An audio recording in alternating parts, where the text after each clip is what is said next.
Hey everyone, Dabu here from Dabu Retro Gaming, and if you've been following this channel, you already know this isn't just about gaming news, it's about what's happening to the games we grew up with, and whether they'll still be around tomorrow. Let's talk about it. More delistings, quiet removals. Let's start with the big pattern, not one headline, but a trend that keeps repeating. More games have quietly disappeared or been flagged for removal in early March. No big announcements, no countdowns, just licensing expiring, storefronts updating, and suddenly they're gone. And this is the part that should bother more people. You don't always know when it's your last chance to buy something. We've seen this before. Racing games losing car licenses, music games losing tracks, older titles just fading out because renewing rights isn't worth it anymore.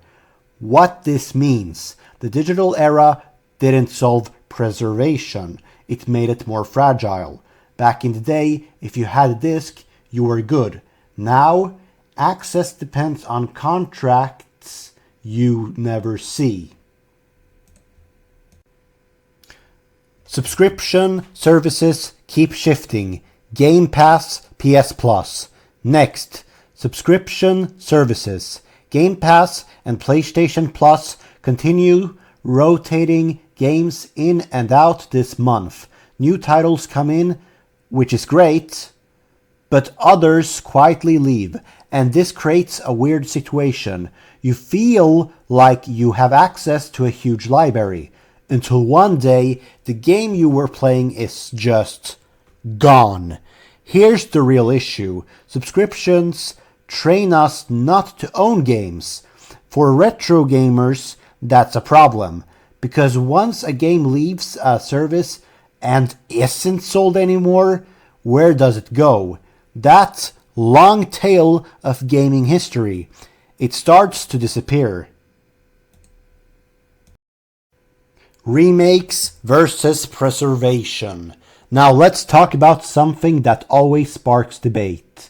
Remakes.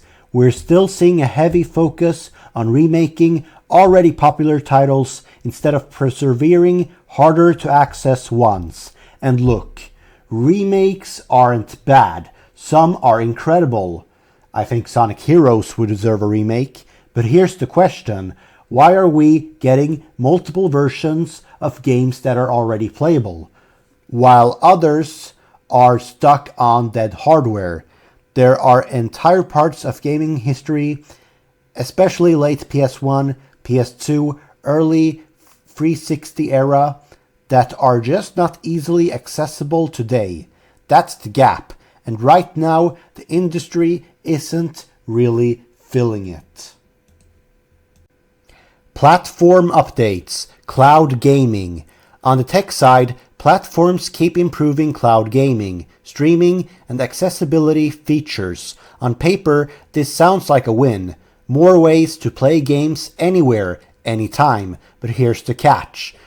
Cloud gaming doesn't persevere games. It centralizes them. You're not owning anything. You're accessing a version of a game that exists on someone else's server. And if that server goes down, so does your access. Convenience is going up, control is going down. The retro reality check. So where does that leave us?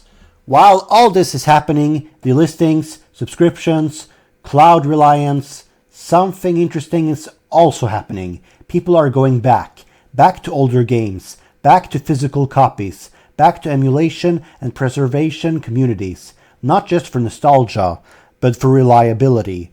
Because when you own a game locally, it doesn't just vanish because a contract expired. Closing thoughts.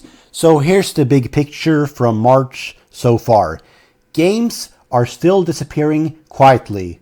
Subscription services are replacing ownership. Remakes are selective, not comprehensive.